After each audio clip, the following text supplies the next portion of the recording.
Hi, welcome to everyone tuning in. It's great to have you all join us. I'm sure you're looking forward to being inspired by today's session on the stunning and remote landscapes of Antarctica with our special guest. We've lots of people registered to attend, so I'm just going to give everyone a minute or two to get comfortable and join, and we'll get started shortly. Nice to see you, Richard. So Hey, Rachel. I'm excited to hear about your latest adventures, Thank and you. be inspired. Nice to be here. Great. Are you heading down to Antarctica again this season, Richard? Yep, Ah, twice. living a dream. Well, back-to-back trips. Okay. Uh, so Yep. five weeks. Oh, nice. Only Yeah, one set of flights to get there. yeah, that's right. Two trips. Yeah, And we head out to South Georgia. on one of them. Excellent. Yeah. Excellent. All right, well, I might get started. We've got a bit to get through. I'd like to start by acknowledging the traditional custodians of the land on which we meet today and pay my respects to elders past, present, and emerging. Also extend the respect to all First Nation people wherever you are joining us from. So my name's Rachel Imber, and I'm the brand manager for On Water Expeditions, which is the boat-based division of the World Expeditions Travel Group. We specialize in small ship expedition and adventure cruising and sailing across the globe, including trips to the very destination we are visiting tonight, Antarctica. I'll be tuning back in later for the Q&A part, but for now, let's get things underway. We're delighted and very fortunate to be joined by one of Australia's most accomplished documentary travel photographers, Richard I'Anson. Richard is a Canon Master Photographer and author of The Lonely Planet's Guide to Travel Photography. For almost 4 decades, Richard has built an enviable career based on his twin passions, both travel and photography. He's visited over 100 countries across all 7 continents and created an image library that's both vast and deeply human. You may recognize him from Tales by Light, the National Geographic Channel award-winning documentary series, which is screening on Netflix, where Richard was one of just 5 photographers selected to share their creative process. His career has seen him set up Lonely Planet Images, published 14 books, his most recent being The Way Down South, a collection of Antarctica's dramatic landscapes and abundant wildlife. And he's also won several awards over the years, including a Master of Photography and 1 gold bar for the Australian Institute of Professional Photography. Richard led his first photography trip for World Expeditions back in 2006, up to Ladakh in the Indian Himalaya, and he's been a long-standing and much respected friend to the WE family. His camera lenses has taken him to the ends of the earth, and we're excited to explore the wilderness of Antarctica with him today. Over to you, Richard. Well, thank you, Rachel. That's some introduction. Thank you very much, everyone out there, for joining me. It's my pleasure to share with you images from my new book, Way Down South, featuring the Antarctic Peninsula, South Georgia, South Shetland, and Falkland Islands. I first went to Antarctica in 2006, and I've been drawn to return time and again to the southern polar regions. As a photographer, I think it's the heady mix of magnificent landscapes, the abundant wildlife, which are constantly in flux, shaped by the ever-changing weather and the relentless pounding waves of the Southern Ocean, that provide the inspiration and challenge to create new imagery for me. And that's at the core of my photographic wanderlust. The remoteness, isolation, and sense of adventure, even on a luxury ship, more than satisfy the restless traveller in me. Um, as I said, my first voyage was in 2006, and it was in fact an assignment for World Expeditions. Peter Hillary was the guest speaker, and it set the tone for what I'm going to talk about tonight. So in 2006, I travelled down on this ship, a Russian scientific ship converted for tourism, and I can tell you now it was not very comfortable. I was stuck in that little square box you can see at the very back there, but I didn't really care because it got me to Antarctica. It was 10 years until I made my second trip. a lot more comfortable. I had a bunk in a cabin this time, so I enjoyed that trip a lot more. I've now been down to Antarctica 8 times, and the last few trips have been considerably more comfortable, which I am absolutely not complaining about. Um, I absolutely enjoy the routine of the voyage. I love getting onto the ship, going to my cabin, setting up my desk with the computer, getting the gear out, putting it all in the cupboards, setting the cameras up, and knowing that that is my home for the next 2 weeks, 3 weeks, or as my upcoming trip is 5 weeks. Being taken from one spectacular location to the other without having to pack my bags for that entire time. I really do love that part of the process. Um, the first days at sea, typically crossing the Drake Passage from Ushuaia in Argentina to the Antarctic Peninsula, bring into sharp focus the remoteness of Antarctica, preparing travellers for the days ahead as we transition from land-based living to ship life. Now, this shot was taken in 2016 on the Polar Pioneer. I've had a few rough passages, not too many though. Sometimes it's a Drake Lake and sometimes it's a Drake Shake. Mostly it's in the middle and mostly it's quite bearable. I will add to that though that I don't get seasickness. So I'm a little bit immune to this, but this was a 9 meter swell and it was pretty exciting. The transition to Antarctic is basically complete with the first sighting of an iceberg in the open ocean. And on every voyage, that really is a moment of wonder and awe for everybody on board. This is the most spectacular first iceberg that I've seen on my travels. It was late morning and it was very, very foggy.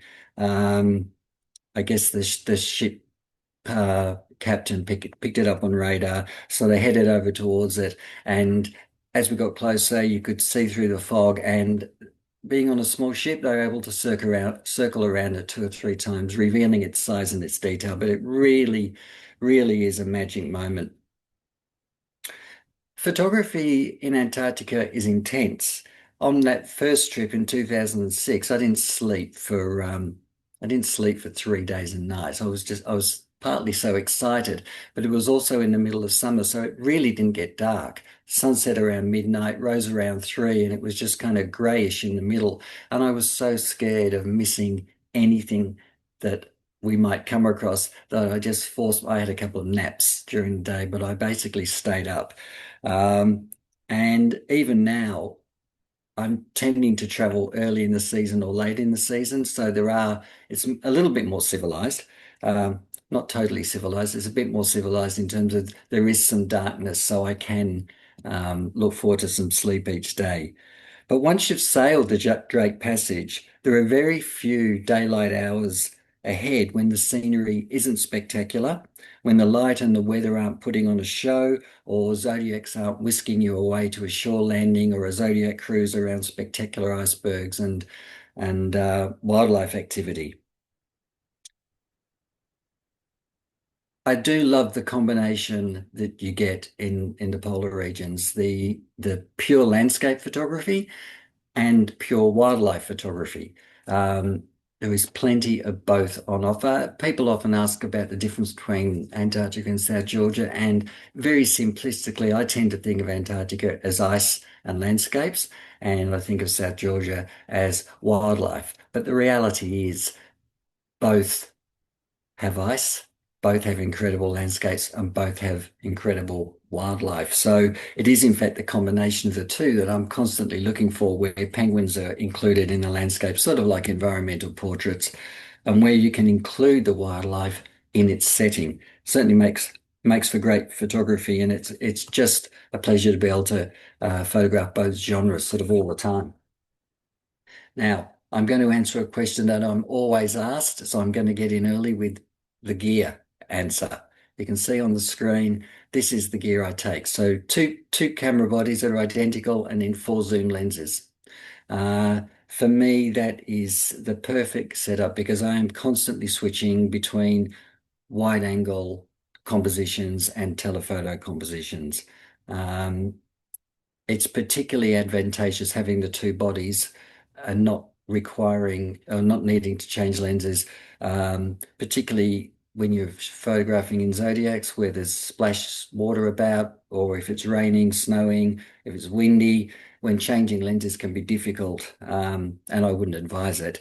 But also, there's a possibility you miss shots while you're fiddling around with your camera gear. So this works for me. It's pretty straightforward, pretty simple.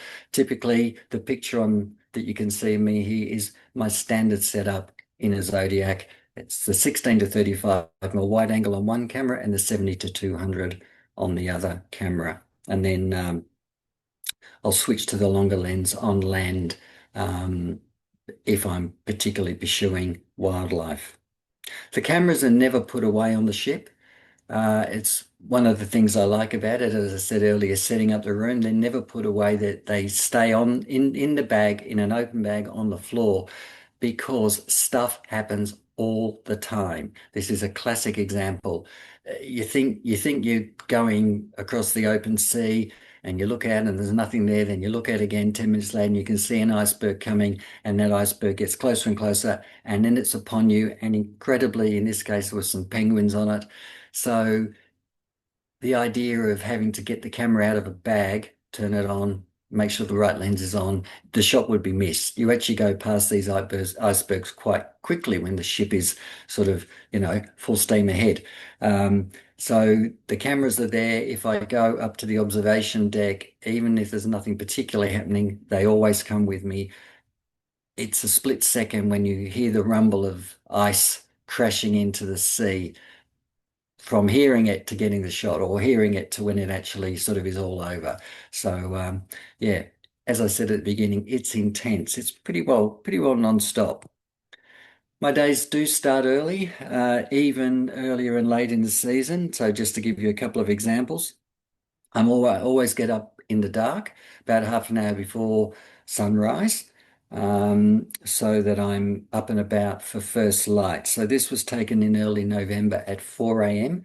and you can see there in the distance some tabular icebergs have come into view. Early December, a little bit earlier, 3:44 a.m. This one was taken in late November at the other end of the day, 10:51 p.m. And then in early December at 9:54 gave me this incredible sunset view.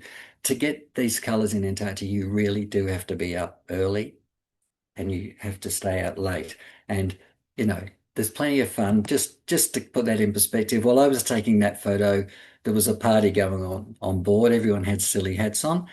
Me being extremely serious, of course, all the time, was taking this picture, but I was wearing a silly hat.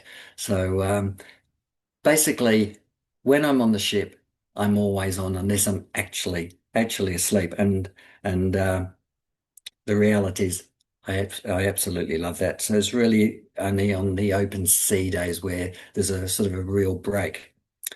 The point of all this, though, is that I am a professional photographer. After 3 or 4 trips, I realized that I was in a position to possibly, and also with my relationship with Aurora, I was in a position to return, and therefore I could start thinking about building a substantial enough collection to produce a book, which is really always my aim these days, as I'm bringing together a lot of my work from nearly 40 years as a travel photographer.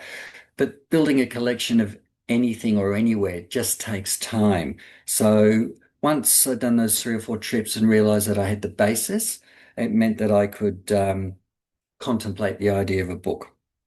So the multiple trips is absolutely crucial. I mean, it's crucial for lots of reasons. Simply the sheer quantity of pictures that you can take, but much more importantly, it means I can go down at different seasons, different months, beginning or end of the season. I'm experiencing different weather, obviously getting to more and more locations the more I travel there.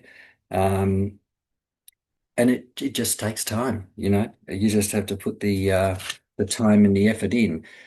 every voyage has taken me to new locations um, from the second voyage onwards.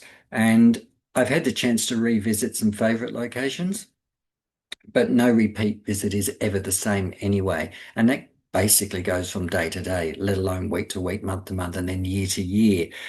Conditions can change really quickly during a shore landing, um, for example, let alone letting more time pass. One of the great joys is obvious, and that's the opportunity to photograph the same place in different conditions and in different light. And it really is an important part of building a substantial collection of images. Um, I also become aware of what I need to prioritize, what's missing, and then I can sort of work on that. Almost every one of the images, though, is from a situation that has turned out to be a one-off. So even though I've had the privilege of repeat visits to Antarctica and South Georgia, generally, and to specific landing sites, nothing is ever the same. So that in itself brings a sense of urgency to the photography in the moment. Um, Hardly any situation repeats itself anyway. So light snow during a landing, for example, is not guaranteed. Brash ice in the water, wherever you go, might not be guaranteed. You might go to one island one year and there's so much brash ice that, you can't really get to the shore, but another year there'll be none. Again, as I said, that could be day to day, week to week. So I think the thing though is that you always get something. It is always incredible, no matter what you're doing. So based on multiple trips and based on the idea of a book and therefore building a substantial collection, after 3 or 4 trips, I'll lay the images out in book form so that I can get a real sense of where the strengths are, where the weaknesses are, and what's missing. And so then I will think about shots that I want to capture. Um, Sometimes they're planned in advance. Like I know I have to get a great shot of penguins porpoising, and you see it a lot, but it's not every day that you get this number with this background in this light from a position where you're actually close enough to photograph it.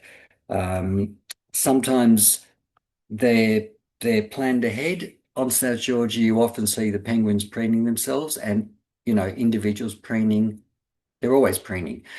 And then I started to see one or two preening together, but I had the idea that I would just look for 3 penguins or more, but 3 would be good enough to get sort of this full frame shot of 3 penguins actually doing the same thing. So that was kind of thought about in advance and then searched for on a relevant landing. Whereas a shot like this, I could see the penguins are coming out of the water and walking along this embankment, and I then was able to position myself, give this shot some time because I thought it was worthy of spending some time pursuing this. All of these ideas, though, for particular shots and particular locations must be tempered by the fact that I'm not in control of the schedule. And this takes a little bit of getting used to when you're sort of a control freak type independent traveler, that I've always set my own agenda for, 40 years. Um, the polar regions are the only trips that I undertake where I don't make the decisions about where I go and what I do because I can't. That is the exclusive domain of the expedition leader and the ship's captain, who start with a high-level itinerary and then they vary it day to day based on weather, ice forecasts, and the schedule of other ships. So consequently, there is a general direction um, of travel, but voyage maps often show the ship crisscrossing the ocean or the waterways, visiting some sites on the way south and some sites on the way north. So this took a bit of getting used to, but there is actually something quite liberating about it. I don't have to make any decisions at all. I just have to concentrate on the photography when I'm taken to wherever it is we can go. And I'm usually very happy to go with the flow. I do have my favorite locations, which I would choose to go back to if I could, and locations that I would like to take people who are traveling with me to for the first time. But really, it doesn't matter where the voyage takes you because every single day is spectacular. Every shore landing is an adventure. Every Zodiac ride is exciting, and no one's ever disappointed. The other major variable out of my control is the weather. But it's the changeable weather, and it is very changeable way down south, that so often provides the dynamic element that I'm looking for in my landscape photography to elevate the pictures above the norm. The weather changes fast, like very fast. The Zodiac cruise or a shore landing can start out with blue skies and sunny, warm weather and end in driving snow, or vice versa. But my mantra has always been, as a travel photographer, not just shooting in Antarctica, is embrace the weather. As I said, it is that dynamic element that can really lift pictures and create pictures for you that are unrepeatable by you or anybody else. So yes, I've always liked storms, and what I don't really like is blue skies. On this day in Paradise Harbour, when we got into the Zodiacs, it was quite foggy. There was a lot of sea fog around. You really couldn't see this mountain or the glacier face.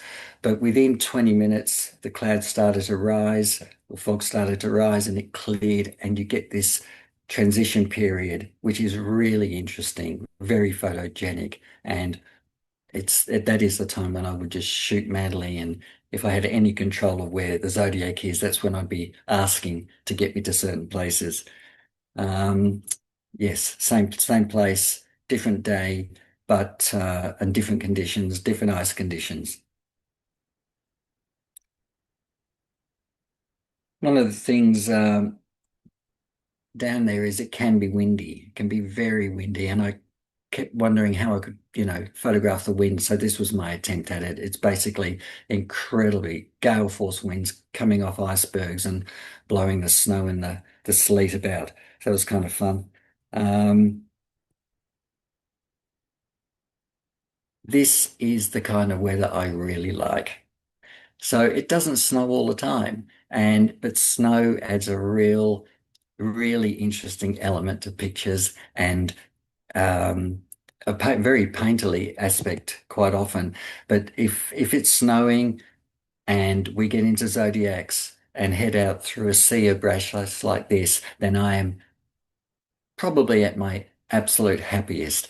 And that's because on the second trip, I think, 2019, no, third trip, 26, second trip in 2016, I had this experience, but I really haven't had it with this amount of ice again, which just proves my point that things change all the time depending on when you go and what's happening.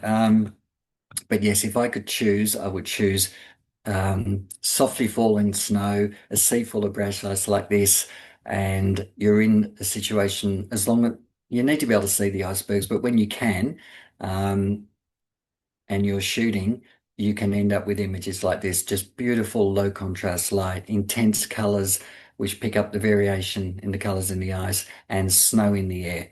Um, Very hard to replicate. And as I said, I haven't really had these same conditions again in this combination of icebergs, brash ice, and in this case, penguins on an ice floe as well. Shooting from Zodiacs is a fantastic experience. It obviously gets you down low to the water. So on a nice day when it's not snowing, but we find still water, which a little bit like snow is not as common as you might think it is, where you've actually got fantastic reflections. The being in a Zodiac lets you put your camera lens close to the water to maximize reflections. But of course, shooting from Zodiacs is challenging. You're in a moving vehicle. So even in light seas, you can be bouncing about a bit. So it it does add to the challenge of focus, composition, and of course for other people in the Zodiac. So um, we all have to work together. One of the good things if you do go on these trips with photography voyage or photography sort of component is that usually we'll have photography zodiacs where someone like me or the expedition team photographer will be in a position where we can talk to the Zodiac driver and steer the Zodiac to places where we think is ideal for photography. And typically when that happens, we will spend much longer with an iceberg or in a particular point than a normal Zodiac cruise that tries to see much more in one go. As photographers, much more interested in getting, the shot. So somewhere like this, where the icebergs were amazing and the reflections were amazing, we were able to go around this iceberg 2 or 3 times. And incredibly, by the time we finished, the reflection had gone, but the light had changed. It allows us to get multiple great pictures of the same subject just by spending a bit of time in the area. There's nothing quite like being in a Zodiac and looking up at these incredible shapes. And of course, they don't have to be huge. They can just be really interesting. Ancient ice. Being in the Zodiac means we can just position it exactly in the right spot.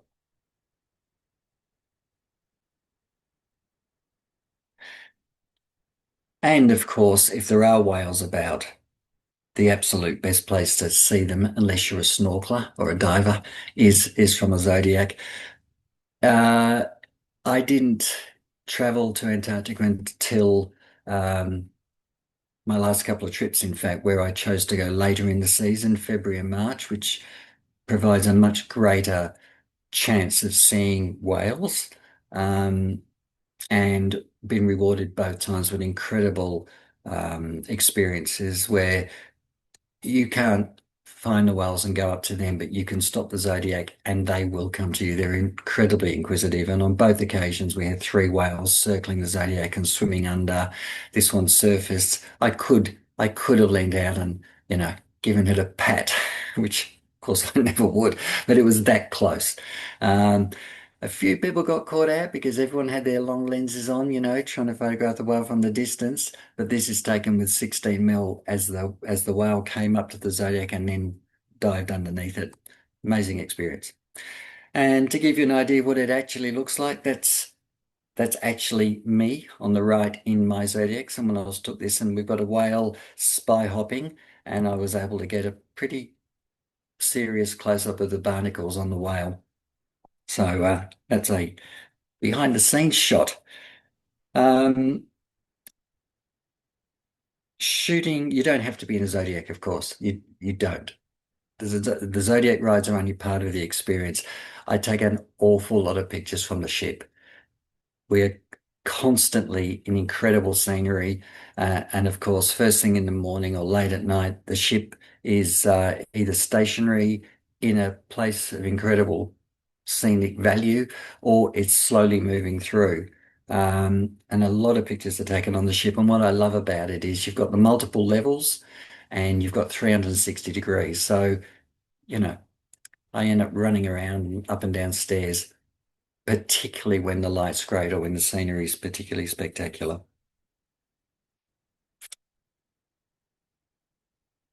These are pictures taken from ships.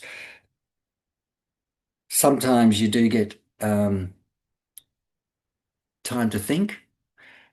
Sailing very, very slowly through the Antarctic Sound in kilometers and kilometers of sea ice, which changed constantly. So it's all different kinds of ice. I had to ask the expedition leaders how many we were seeing and what I was actually photographing. There were 4 or 5 different types of ice. And again, you don't always get to the Antarctic Sound on any particular cruise, and sometimes it might be scheduled, but you can't get there because there's too much ice. So a lot of things have to come together to get these shots, but it's definitely worth pursuing. The other, the other major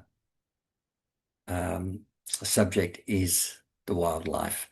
So I'm very big on the fact that wildlife should be doing something, not just sitting there. I do like to take portraits. considered portraits of the animals, but most importantly, I will spend time in search of the action shots where the penguins, the seals, the whales are doing something. They're doing what they do. So in this case, in the Falkland Islands, the gentoos were coming back to shore. They'd obviously been out at sea feeding, and they were coming in 3 or 4 at a time. And thankfully, they did this for about half an hour or so. So you're able to see it, figure out what's going on, get yourself in a position, get set up, and then I guess hope a little bit that they come out in front of your position as opposed to, 100 meters down the beach. But there were enough of them doing it and enough of them repeating it that it was possible to get shots like this. And it's great fun. Great fun. There's a lot of penguins doing nothing half the time, just calling to each other or picking up a stone and dropping it. So I'm always on the lookout for activity that is slightly different. And in this case, this penguin was carrying a ball of ice, which it only carried once, and then it dropped it and probably figured it wasn't ideal for the nest. So it went on to looking for rocks. In this case, I hadn't really seen this before, but this is a couple of chicks chasing their mum for a feed, and she clearly didn't want to feed them or didn't have anything to feed them. It's reasonably hilarious seeing this go on for about 10 minutes as they run around this rookery, looking a complete mess. As you can see, they're filthy. But again, for me, it's a one-off. I've seen lots of penguins doing lots of stuff, but I haven't actually seen 2 chicks chasing their mum like this. As I mentioned earlier, one of the advantages of going back to destinations more than once is I can think about what it is I'd like to get because I've been there, and I can prioritize things. One of the problems when you first go to somewhere like Antarctica is it's sensory overload, and there is so much to photograph in every direction all the time that it's very easy to take a shot and then move on. And it might not be the best shot, or it might not be the best version of the shot you can get. But having been able to return, it meant that when I saw this snow petrel, I think, sitting on the windowsill, it looked like it was going nowhere, and it didn't go anywhere for ages. But I knew at some point it would have to fly, right? So I was able to allow myself the time to wait for the potential of a shot like this. On my first trip, there's no way I would have spent 10 minutes or even 5 minutes waiting for something to happen like this, because I would have been too keen to go over there and up there and down there and do this, see this penguin and those penguins. But it is a great lesson that if you see a composition that you think is slightly different or very different, it's worth giving it the time. All the other penguins will still be there, or versions of them, but shots like this are sort of one-offs, and that's what I'm always looking for. Now, it's probably worth mentioning the rules. There have always been rules to abide by in Antarctica and South Georgia, particularly when it comes to photographing wildlife, and the most important being the 5-meter rule. And that is there to ensure that visitors stay 5 meters away from the wildlife in order not to disturb them or change their behavior. Now, it was also understood that the rule applied to humans and not to the penguins and the seals themselves. So if rule-breaking wildlife came to you, that was okay. Penguins and elephant seal pups are particularly curious, and they will come up to you, and the penguins will, just like this one in this shot, will, peck my lens, and seal pups will cuddle up to people if they sat on the ground. Now, unfortunately, this has changed in recent years due to firstly COVID and then the avian flu. So you can no longer lie on the ground, kneel, sit. And if the wildlife does approach you, you have to do your best to maintain that 5-meter distance. Just be warned that you need to look around you before you step backwards, because it could very well be another penguin that's snuck up behind you. So it is something that we now have to be aware of, and there's definitely pictures in my book that I was able to take with the original rules that would be much harder to take now. Some of them might even be impossible. Um, it's made it harder on some ways, but it's not it's something that's quite overcomable. You can there's lots of ways we can get around this. You are still allowed to squat, although I must admit it's getting harder to get up from squatting down. I have to remember not to stay down there for too long. But you can use the terrain to get at eye level, as in it's not just flat, there's hills and rocks and things. And the penguins are different heights, they do different things.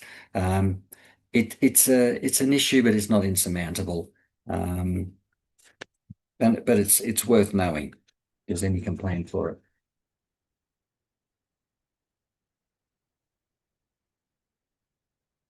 There's been plenty of special days, and I think it's always interesting. People worry a lot about when they should go, if they want to see whales, or I've been told that if you go in November, you won't see any penguins, which I don't know where that came from.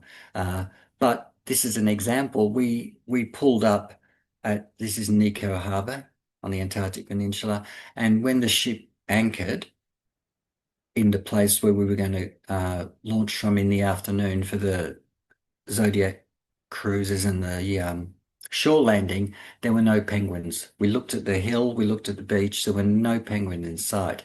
But then suddenly in the water, there were penguins and they were porpoising towards land.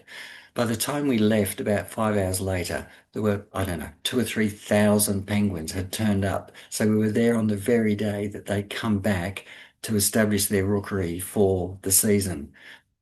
Remarkable timing, obviously, and absolutely something you couldn't plan. Um, but it was that has actually happened to me twice in the November period where penguins come to a rookery for the first time. So this was by now few hundred had landed. We were then able to do our landing, and they were just coming. You can't really see, but in the background there's a porpoising penguin, and that's what was happening. They were just coming in, they were jumping up, and then they were gathering. They were finding their partners, and then they were heading up the hill. It was quite a remarkable afternoon, and particularly remarkable because it led to the shot that is now on the cover of my book, which I'm very pleased about. Um, Again, this was another example of where I had been to Nico a few times. The conditions, as you can see, with this light falling snow, as I said earlier, are my dream conditions. And so because the penguins were coming ashore, and I thought, well, this is a pretty rare event to see them coming, being so active. I did the shots that you just saw, the larger landscape shots, the wider group shots, but then I realized that penguins were finding each other before they headed to the rookery. So I then decided I would devote the entire landing to basically getting this shot. Um, and uh, this is the start of a mating ritual. So there's all sorts of shots that follow this.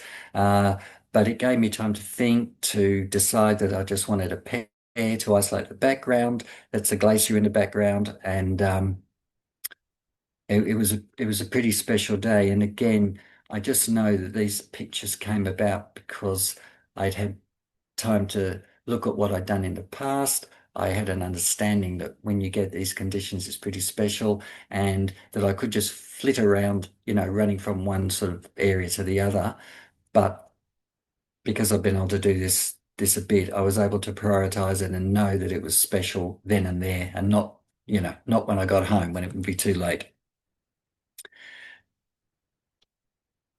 If you can get to South Georgia, it's absolutely recommended. It is very easy to be overwhelmed when you're looking down on a colony of 150 to 200,000 penguins, right?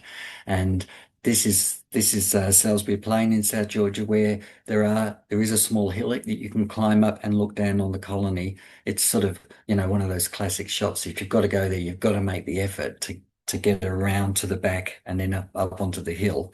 Um, Absolutely worth it. So I approach these things as I kind of approach everything, including, festivals where there are thousands and thousands of people involved.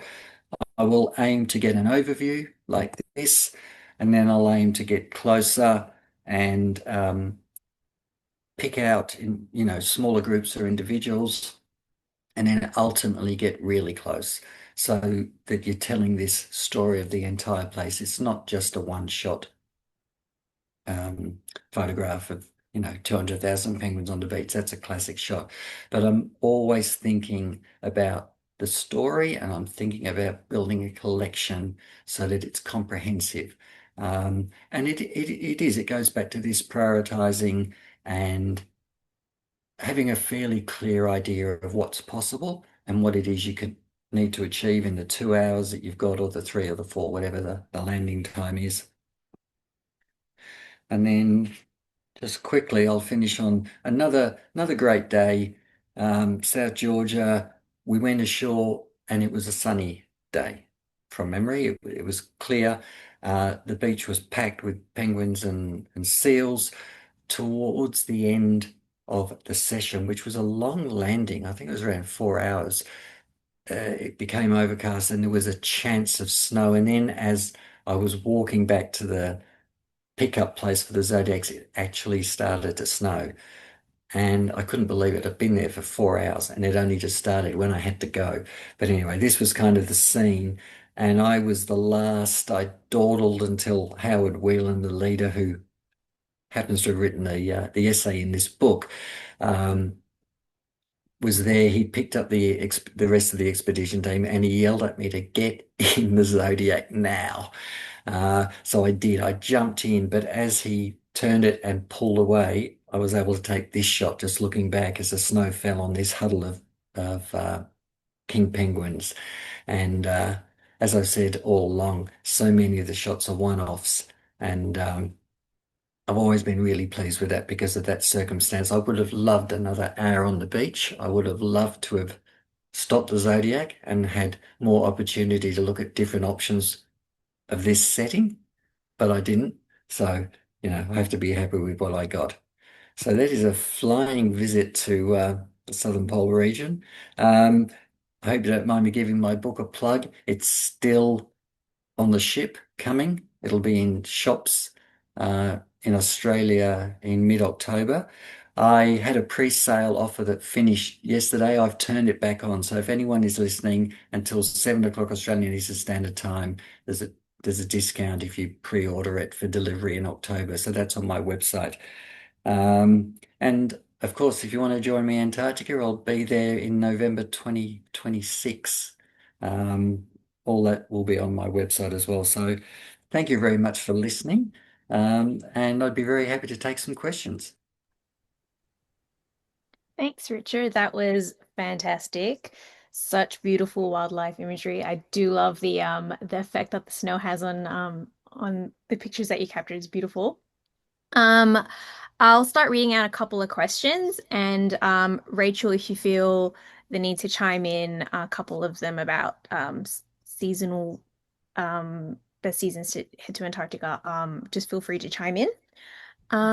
Let's start with how do you prevent your lenses from fogging up in Antarctica? Do you encounter condensation in equipment after a Zodiac trip when Yes. heading to a warm room? Yeah. Usually not. If you do, it means the ship's a little bit too warm. But if that is the case, the answer is before you get back onto the warm ship, put everything into your camera bag and put it on the floor of your cabin and maybe unzip it, but leave the gear in the bag for 20 or 30 minutes so that it adapts to the new temperature. So it's pretty straightforward, but it's unusual to have the ship that warm that it condenses on the ship. And in particular, fogging up of the lens when you're, say, on a Zodiac, would that be common? No, that's not common. I can't think that it ever really happens because you're going. Again, if the ship was extremely hot, but they just aren't. And getting into the Zodiac, you've usually got your cameras in a bag for protection as you get in. And in that whole process of getting off the ship into the Zodiac, and then either traveling or until you get your camera out, there's enough time for the temperature to stabilize or equalize, I guess. So it's not really a problem. Having said that, I will tell you what the biggest problem is, and that is getting water, whether it's rain or snowflakes or a splash from the sea onto the front lens, onto the lens of your camera. That is a nightmare. You have to make sure that you don't have spots or drops of water or snow on your lens, because sometimes it's absolutely impossible to clean those marks off, even no matter how good you are with Photoshop or Lightroom sensor dust cleaning, or cleaning, retouching images. So I always have in my camera bag very handy a microfiber towel for wiping the lenses down when that happens. But if it is snowing, raining, or if you're in a Zodiac that's splashing water, you need to keep checking. That's a much bigger problem than condensation. Good to know. This probably tacks onto the splashing of the water. Are waterproof bags really needed for Zodiac cruises, or would a regular camera bag be sufficient? I would always advise a camera bag that is waterproof, ideally ideally waterproof, but if it's semi-waterproof, uh, partly because, look, a rogue wave, when you're actually cruising, it's not usually an issue, but they go back and forth to the ship quite quickly, or if it's a landing, they can go quite quickly, and you can just get a rogue wave, it's more like a rogue splash coming in to the Zodiac and hitting your camera. So if that's the case, if there's a potential for that, I would have the camera, if it's out in the jacket hidden, or I'd be protecting it, absolutely, if it hasn't got a cover on it. And I would only use rain covers when it's seriously snowing or raining, because they're a bit annoying. But the other thing is, if you are on a Zodiac cruise for say 2 hours or so, it could rain, it could snow, but you could also get just the odd splash in where water gets into the bottom of Zodiac. And if your bag's not got some sort of level of waterproof, then that can make the bag wet and make whatever's inside wet. Look, I put my camera backpack into one of those yachting dry bags, 60-litre dry bag with a big zip at the top, so it can stay open, but I can reach in and grab gear quite quickly and easily. But I've also said you could do that with a black garbage bag if you wanted to, just stick your bag in there and wrap it up. There's all sorts of ways around it. But I think if you're going and you've got gear that, you need to protect, because you don't want it to go wrong while you're down there, a waterproof bag is probably a good idea. Great. Another question is, can we use tripods to get down low, since we are not allowed to lay down on the ground? Yes, you can use tripods. Yeah, tripods are allowed, and that's because you can clean the legs in the disinfectant that we use when we get back on board after every landing to clean our boots and things, and you just wipe or you just wash the bottom leg in that disinfectant. I have seen an expedition team photographer work with his tripod, and he sits on a small stool. Wow. So it's not like kneeling or lying, but it gets you close to the ground without having to squat, which, for a lot of people, including me now, can be more difficult to get up. So yes, you can use tripods. Great. How do you set exposure in that low contrast environment? Do you underexpose and bring it up in post? No, I never underexpose. I shoot raw files, and so I typically overexpose by a third of a stop. This technique called exposing to the right. The modern camera meters are pretty incredible. if you're shooting raw, you've got a fair bit of latitude with exposure. But no, I wouldn't be underexposing. And really those low contrast conditions are kind of the easy ones, because it is in fact low contrast is when it's really, really sunny on the white snow that you can run into problems. You know, you can get dark too. If you underexpose, you'll get too dark. The skies will be too dark.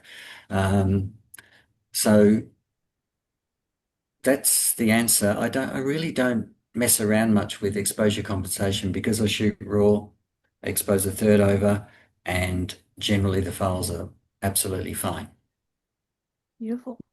What is the minimum shutter speed that you would use when photographing from Zodiacs?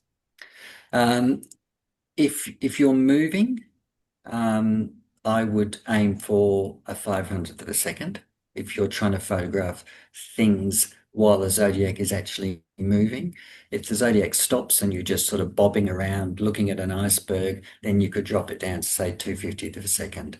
But if you're trying to photograph porpoising penguins or any other moving subject, then I would increase it to 1,000th of a second. So that becomes like a wildlife setting. But if you're talking ice, brash ice with an iceberg in the background, you are bobbing about a bit, I would 500th of a second is pretty safe. Um, you've said that you've traveled there like quite a few times. Is there a preferred month you'd want to head back and recapture again? It's a good question. In a way, I'm sort of proving it by doing what I'm doing now. My next three trips are all November, December. Um, so I probably am leaning towards early in the season, and that's primarily because of the pristine landscapes. So the penguins are arriving, as you saw in the picture, but in a lot of places, the landscapes, the snow is still untouched from people.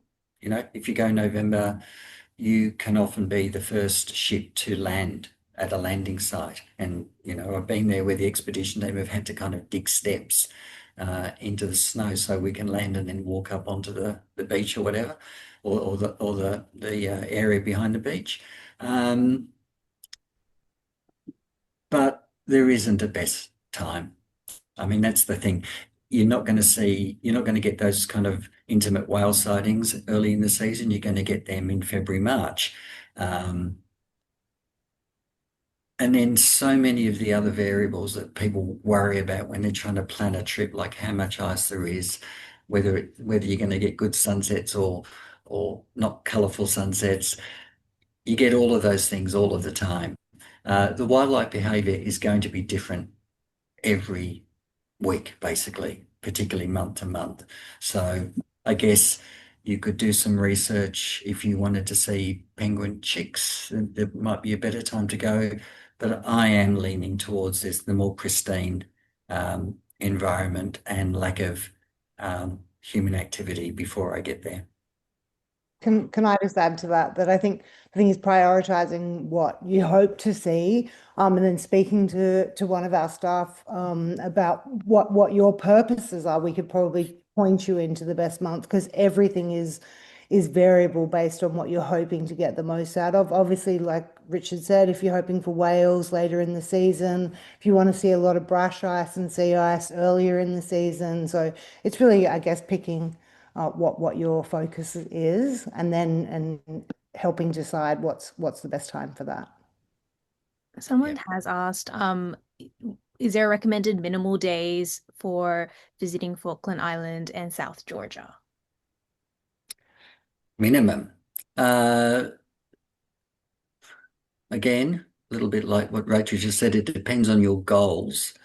I think Falklands is one of the great secrets for wildlife photography. I've only spent time there as part of these longer voyages going to South Georgia. Um, on the trips that I'm involved with, we would typically have 5 or 6 days in South Georgia, and that always seems about right. You know, there's multiple landing sites, and it's a long way. So I would have thought you want to have as much time as you possibly can get in South Georgia. I agree. Five, 5, 6 days, is great. Falklands, unless you're going there specifically and trying to get to lots of different sites, a couple of days, 3 or 4 landings will give you a really good taste for it. What do you think, Rach? I totally agree. I mean, with South Georgia, you have the wildlife. You also have the historic, the Shackleton history and things like that. So, 4 to 6 or 7 days is probably, depending on the focus of the trip. But yeah, I would say 5 to 6 minimum on South Georgia. And obviously, yeah, getting down through the Falklands, out of Falkland Islands, there's a couple of days is usually enough. Yep. Cool. I'll probably just do 2 or 3 more questions. There's there's so many that came through. Let's go with what is the most memorable project you have worked on? Memorable project. It was Tales by Light, for sure. Having a camera crew following me around for 30 days in 4 different countries, basically asking me questions and watching what I do, and then having to deliver in terms of taking pictures that were worthy of a documentary. That was and the access we had, we had helicopters in places where I'd only ever walked before and stuff like that. It was pretty special. Cool. W what camera would you recommend for a novice to buy before going? Uh, it's a little bit like how long you spend somewhere. It helps if you're clear what kind of images you want to take, but probably more importantly, what you want to do with them.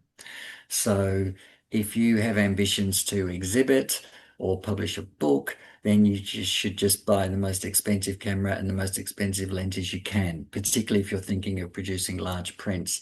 But if really you're doing it for the memory, and your outlet is social media or your own website or your own television to show your friends, then you certainly don't need to go to that kind of expense.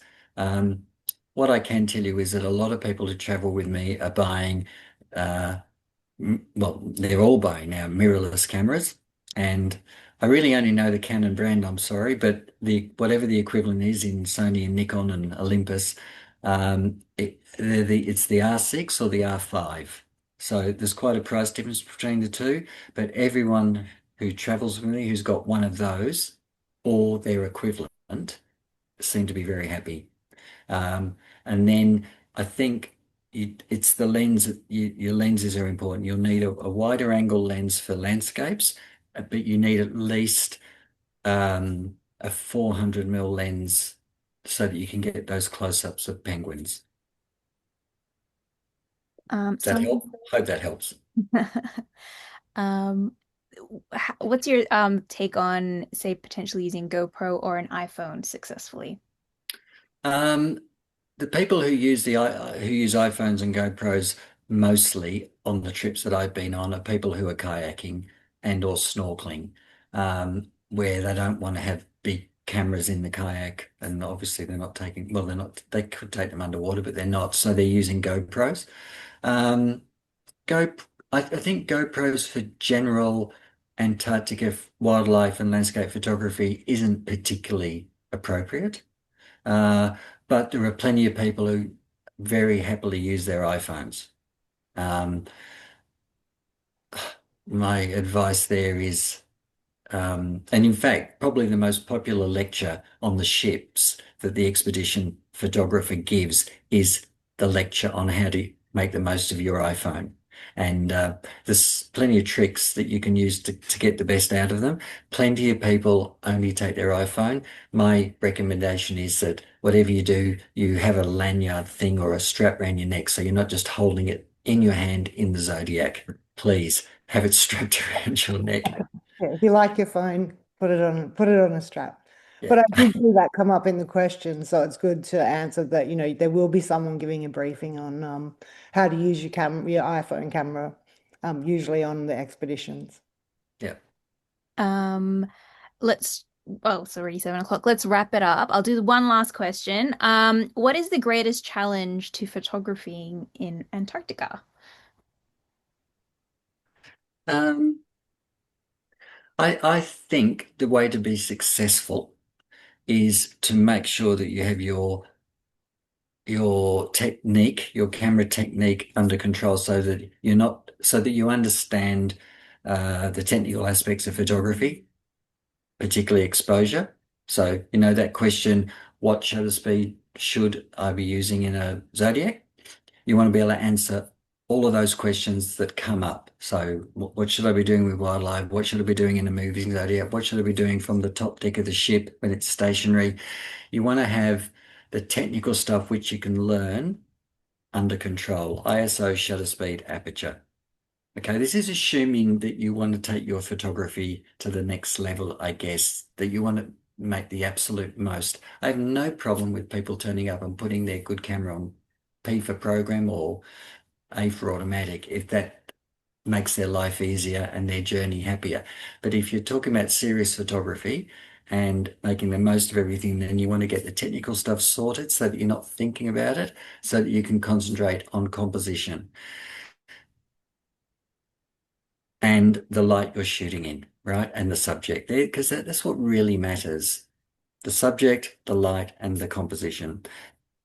But what you want to do, if you can, is get really quick at those things, because as I tried to sort of illustrate, an iceberg with penguins on it can go by really quickly. And if you're fiddling around wondering what's the best lens, what's the best composition, you'll miss it. And it's the same when you're in a moving Zodiac. It's the same when a whale pops its head out.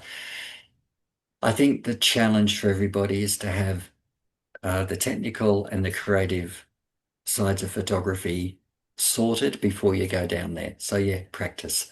And then when you're there, I guess the weather is the challenge.